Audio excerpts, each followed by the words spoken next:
అందరికీ నమస్కారం. ఇప్పుడు మనం ఈ ఫిబ్రవరి 4వ తేదీ మంగళవారం రథసప్తమి రోజు ద్వాదశ రాశులలో ఒకటైన కన్యా రాశి వారు ఎలాంటి శుభ అశుభ ఫలితాలను పొందబోతున్నారో ఈ వీడియో ద్వారా తెలుసుకుందాం. ఈ వీడియో మీకు నచ్చితే లైక్ చేసి షేర్ చేయండి. అలాగే ప్రతిరోజు మీ రాశి ఫలాలను తెలుసుకోవడానికి మా ఛానల్ని సబ్స్క్రైబ్ చేసుకోండి.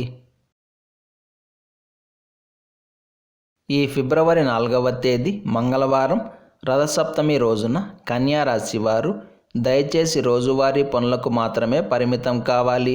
నిద్ర లేచామా, దైవారాధన చేసుకున్నామా, మన పనులు మనం చేసుకున్నామా అన్నట్లుగా ఉండాలి. కోపం, ఆవేశం, అలసట, బద్ధకం లాంటి వాటిని ఏమాత్రం దగ్గరకు రానివ్వకండి. ఎక్కడ ఉన్నా, ఎలాంటి పరిస్థితుల్లో ఉన్నా సరే ఒదిగి ఉండే ప్రయత్నం చేయండి. అందరూ నన్నే పాయింట్అవుట్ చేస్తున్నారు అని మీకు బాధ కలగవచ్చు. అయినప్పటికీ కొంచెం ఓపికతో ఎదురు దెబ్బలు సహించండి. సహనంతో ఉండండి. నాకంటూ ఒకరోజు వస్తుంది అన్న ఆత్మవిశ్వాసంతో ముందుకు వెళ్ళే ప్రయత్నం చేయండి. బయటి వాతావరణం ఎలా ఉన్నా ఇంటి వాతావరణం మాత్రం మీకు అనుకూలంగా ఉంటుంది. పూజలు, శుభకార్యాలను చక్కగా పూర్తి చేస్తారు. దాన ధర్మ కార్యక్రమాల్లో పాలు పంచుకునే అవకాశం కూడా ఉంది. ఏది ఏమైనా ఈ రోజున మీరు మాట్లాడే ముందు 1-2 సార్లు ఆలోచించాల్సి ఉంటుంది. తీరా వాదనకు దిగిన తరువాత ఆలోచించి ప్రయోజనం ఉండదు. ఇదొక్కటి గమనించుకొని ఈ రోజుని కొనసాగించండి. జీవిత భాగస్వామితో వివాదాలు ఏర్పడవచ్చు. ఈ మంగళవారం రోజు కన్యా రాశి వారు బూడిద రంగు దుస్తులను ధరించకండి. నవగ్రహ స్తోత్రాన్ని పారాయణం చేయండి. ఇక ఈ రోజు యొక్క పంచాంగం వివరాల గురించి తెలుసుకుందాం.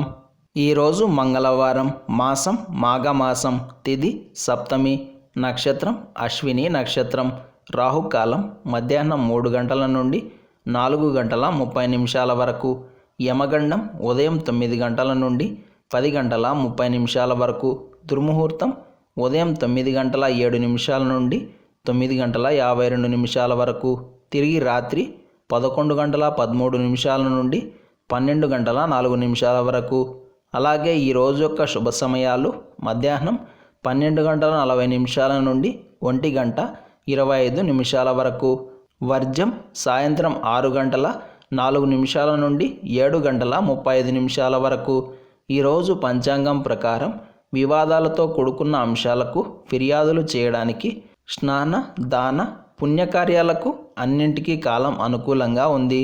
అలాగే ఈ రోజంతా శుభప్రదంగా సాగడానికి ఆదిత్య హృదయ స్తోత్రం పారాయణం చేయండి.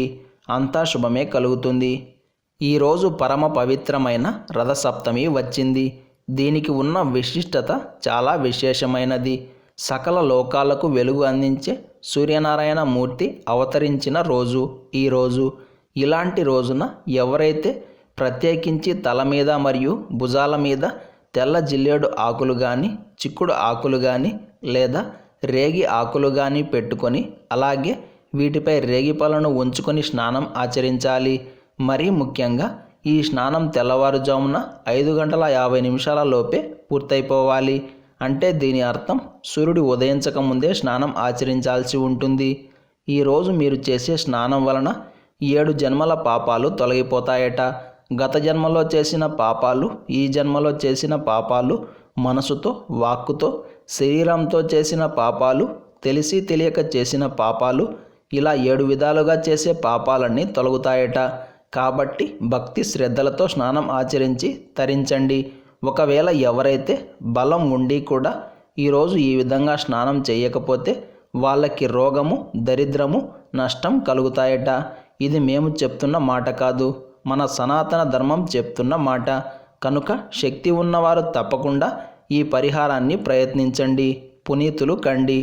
ఈరోజు శ్రీ సూర్యనారాయణ మూర్తికి పిడకల మీద పాలు పొంగించి అందులో వండిన పరమాన్నాన్ని స్వామివారికి నైవేద్యంగా సమర్పించాలి. పాలు పొంగే సమయంలో సూర్యదేవుడికి నమస్కారం చేసుకొని మీ కోరికను కోరుకోవాలి. ఇలా కోరుకున్న కోరికలు తప్పకుండా నెరవేరుతాయని ప్రతీది. అలాగే సూర్యారాధనలో భాగంగా పూజా మందిరంలో చిక్కుడు కాయలతోటి రథం ముగ్గు వేయడం, ఇంటి బయట రథం ముగ్గులు వేయడం లాంటివి చేయవచ్చు. ఈరోజు మనమంతా శ్రీ సూర్యదేవాయ నమః అనే మంత్రాన్ని పదే పదే జపిస్తూ ఉండాలి. ముగ్గు పిండిలో పసుపు మరియు కుంకుమ కలిపి మీ పూజ గదిలో సూర్యబింబం ఆకారంలో ముగ్గు వేయండి. ముగ్గు మధ్యలో ఒక మట్టి ప్రమిదను ఉంచి 7 ఒత్తులను కలిపి దీపం వెలిగించాలి. అలాగే సూర్య అష్టకాన్ని, ఆదిత్య హృదయాన్ని కానీ పారాయణ చేయాలి. అదేవిధంగా గోధుమ పిండితో చేసిన పాయసాన్ని స్వామికి నైవేద్యంగా పెట్టాలి. ఇలా చేస్తే ఈ సంవత్సరం మొత్తం మీకు మంచి విజయం మరియు ఆరోగ్యం ప్రాప్తిస్తాయి. ఈరోజు మనమంతా రథసప్తమి యొక్క విశేషాలను తెలుసుకున్నాం కదా. మీకు వీలైనట్లుగా యథాశక్తిగా పండుగను ఆచరించి తరించండి.